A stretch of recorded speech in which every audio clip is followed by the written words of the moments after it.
Dodge City and in the territory on West, there's just one way to handle the killers and the spoilers, and that's with a U.S. Marshal and the smell of Gunsmoke.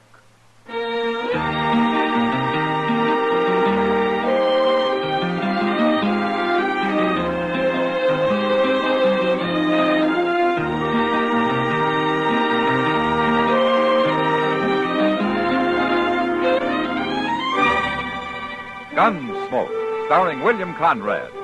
The transcribed story of the violence that moved west with young America. And the story of a man who moved with it.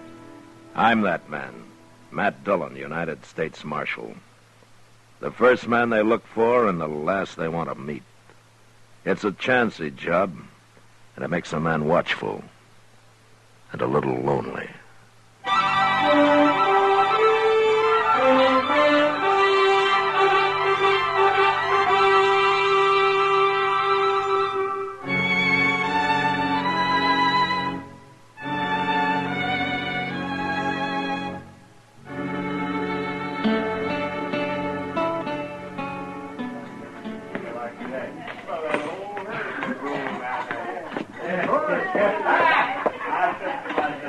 Sam?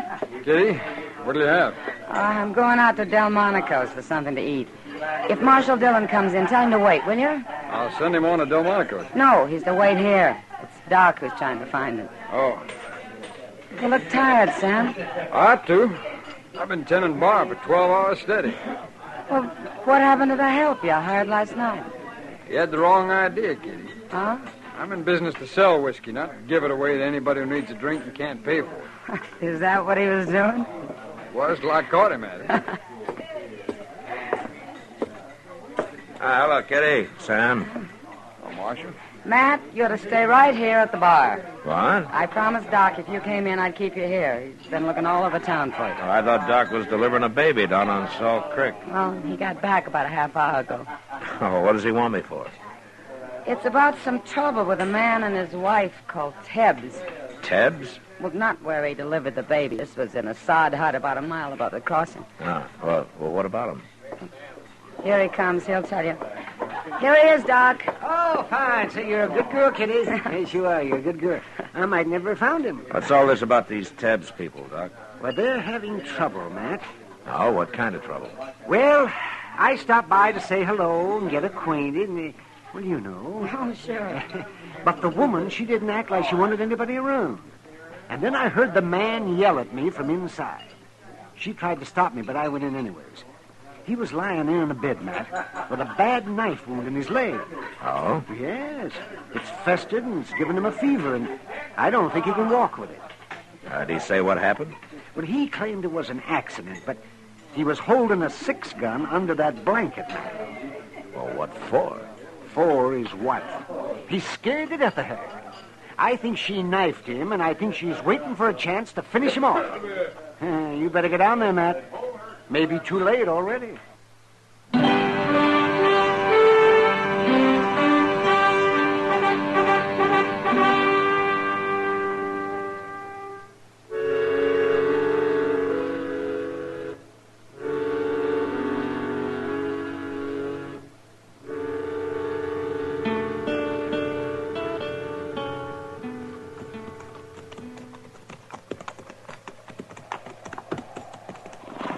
I reckon this is Tebbs' place, all right, Mr. Dillon. That's the way Doc described it, all right, Chester. Including the wife out there hoeing in the dirt. She's letting on she don't see us. Yeah. I didn't expect we'd be very welcome here. Just wait till she finds out you're a marshal. And I'm not going to tell her, Chester. Not right off, anyway. Hello, ma'am. Hello. We were looking for a drink of water. Crick's over yonder. Yeah, but you got a well here. Water's no better than the crick. Okay, we'll use the creek. But, first I'd like to talk to your husband. My husband? What about? Oh, just wanted to get acquainted. He ain't here. Ah. Well, we go get a drink, then we'll come back and wait for him. No. Who are you talking to, Florrie? out there? Nobody. Now you stay quiet. He's feeling poorly, mister. I don't want nobody bothering him. Well, we won't bother him. You stay out of there. Well, then I'm coming too. You better wait outside, Chester. Yes, sir. That hut can't hold more than 3 people anyway. Hello. Oh, I knew I heard somebody. Your wife says that you're sick, Tebbs. I told you to leave him alone. I told you not to be troubling him. Well, I'm only being neighborly, ma'am. If he's sick, maybe I can help. So you're a neighbor, mister? Well, my partner and I are planning a homestead nearby. As soon as we can decide on a good piece of land. Now, you get it staked out, then you come see us, mister. Everything will be fine then. Now, Florrie, don't be that way. Me being sick and her having to do all the chores makes her kind of edgy, mister. And being up nights, that's what's hardest on her. I ain't complaining. Yeah, I know, Florrie, but I can tell. Mister, I got an idea. Said you wanted to help. Sure. Anything I can do. Be willing to sit up with me tonight? No, Ben. Ah, you need some rest, Florrie. You see, I got a fever, mister. I get to tossing in my sleep. I throw off a blanket, all like that. You don't look like you've been sleeping at all. Will you do it, mister? Sit up with me? No. No, he ain't going to sit up with you. Oh, why not, ma'am? I don't mind. 'Cause I ain't going to sleep in here with no stranger about, that's why. Oh. Well, I didn't think she would. Look, I'll tell you what. I'll spend the night on the ground outside, if you don't mind. We do mind. Florrie, you ain't acting like a wife. You ain't acting like a wife at all. You can stay, mister. No, fine, good. Wait a minute, mister. Yeah, what? I was just wondering if maybe tomorrow, if you'd be willing. I ought to get into Dodge and see the doc. There's a wagon outside. No, you don't. Oh, shut up. Well, sure we'll take you in, mister. We'll be glad to.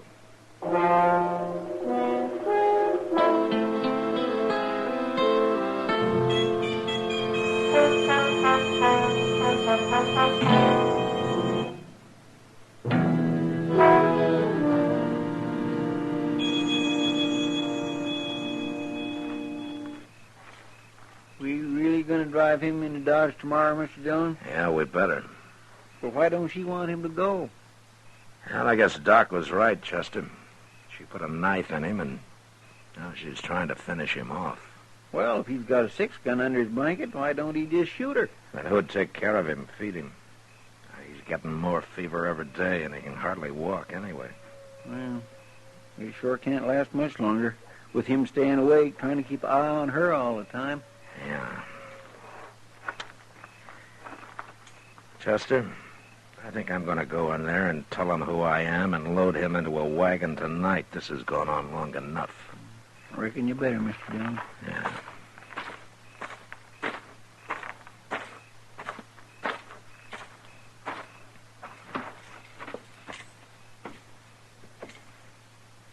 Where's your wife? She went around back, mister. Look, Tebbs. I'm going to take you into Dodge tonight. You are? Oh, that'll be fine. Oh, except for Florrie. You want to tell me what's going on here? What do you mean? I'm not a homesteader, Tebbs. I'm a U.S. Marshal. Huh? That's right. And I'm going to take you into Dodge, Florrie or no Florrie.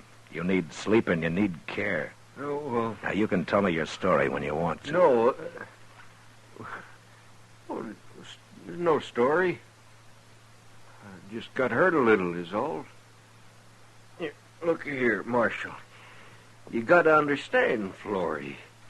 She don't mean what she says. She gets all riled up over nothing.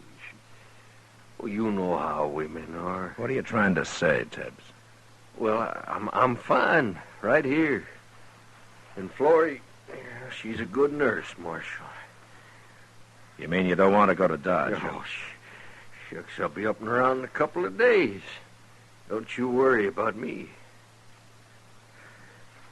All right. But I'll be back.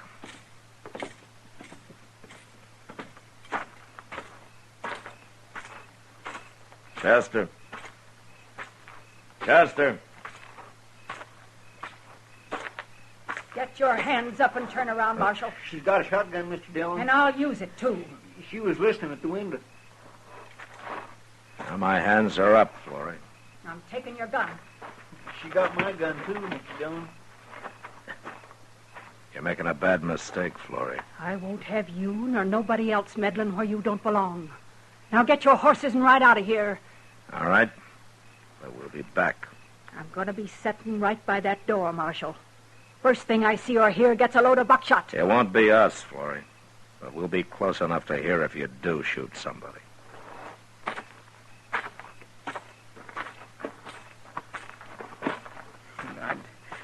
I couldn't help it, Mr. Dillon. She come ooching around the side of the hut, and I didn't even see that cussed shotgun until it was too late. Yeah, neither did I. What we gonna do? Yeah, there's nothing we can do tonight. But tomorrow in the daylight, well, we got our rifles. We'll think up some tricks for her.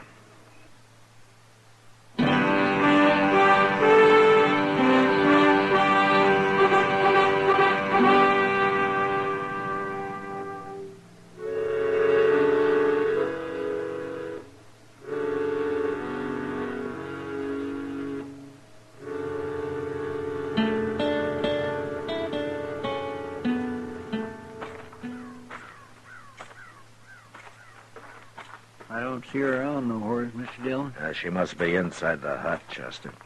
Well, I hope she don't come charging out of there with that shotgun blade. It would be a bad way to start the day, wouldn't it? I can't think of none worse, especially on an empty stomach. Yeah. No, there she is. Hmm?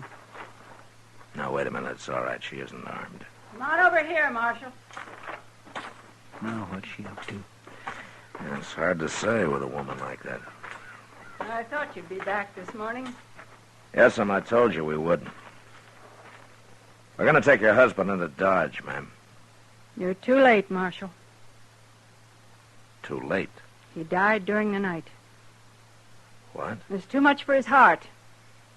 He always did have a weak heart. Where is he, Florrie? Lying there inside, Marshal. Why? Don't you believe me? I believe you, but I want to have a look at him. What for? I got him all wrapped up in his blanket, ready for burying.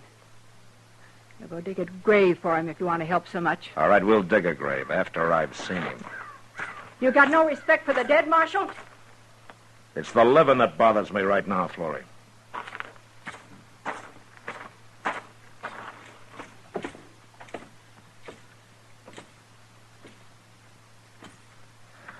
I'm going to have a look at him now, Florrie. You're no better than a coyote, Marshal. You don't have to watch. Oh, go ahead. I don't care.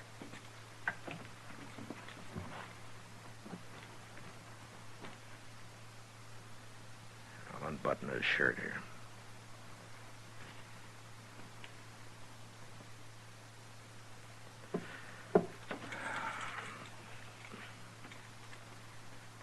All right, what did you use, Florrie? Use? For what? I might have known he couldn't stay awake forever. He fell asleep and you stabbed him in the heart with a needle or something. That doesn't show much, does it? All right, I'll tell you. Don't matter none anyway. I killed him. Why would you want to kill your husband, Florrie? My husband? He wasn't my husband. He killed my husband, Marshal. We never seen him before. He rode by here and started trouble. Over me it was. My husband pulled a knife, but he shot him. And I swore I'd kill him for it, and I did. Why didn't you explain all this to Doc Adams when he was out here? Or to me last night? And let you take him and hang him? I had to kill him myself, Marshal. It's a promise I made my husband while he was dying. And I'm going to have to arrest you. You can't do nothing to me for this. You murdered a man, Florrie. You're wrong, Marshal. You just admitted it. Well, I ain't doing no more talking. You take care of him, and we'll go into Dodge. But I won't be in jail long, you'll see.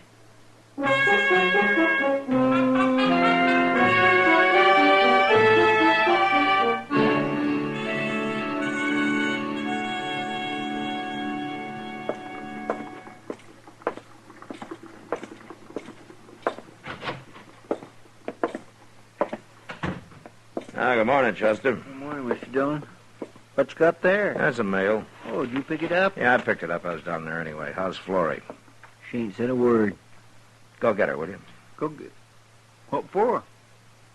She was right, Chester. I can't keep her in jail. But, Mr. Dillon, we just Go can't get haul her, off... will you? Yes, sir.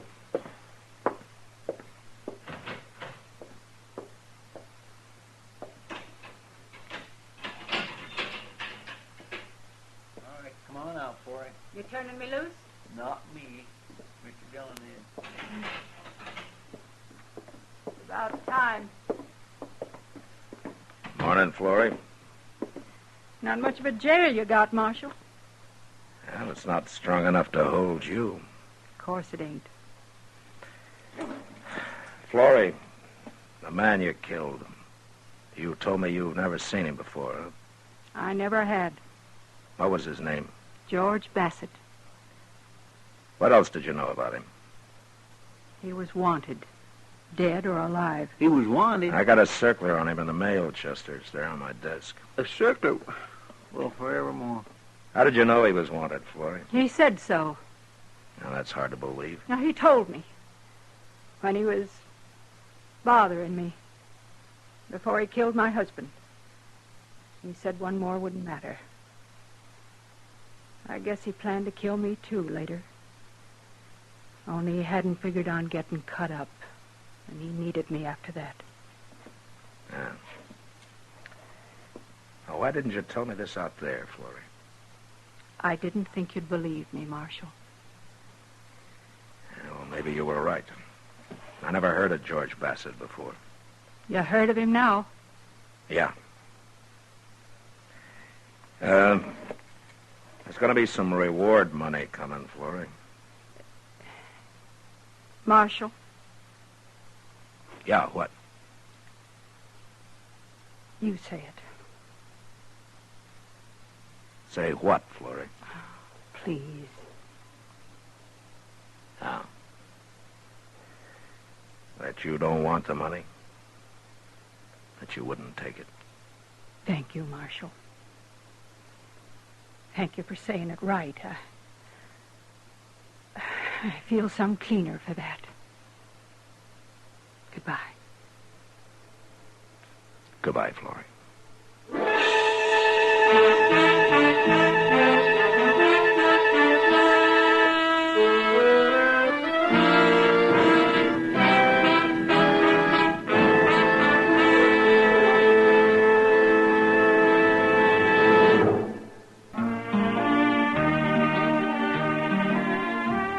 Gunsmoke, produced and directed by Norman MacDonald, stars William Conrad as Matt Dillon, U.S. Marshal.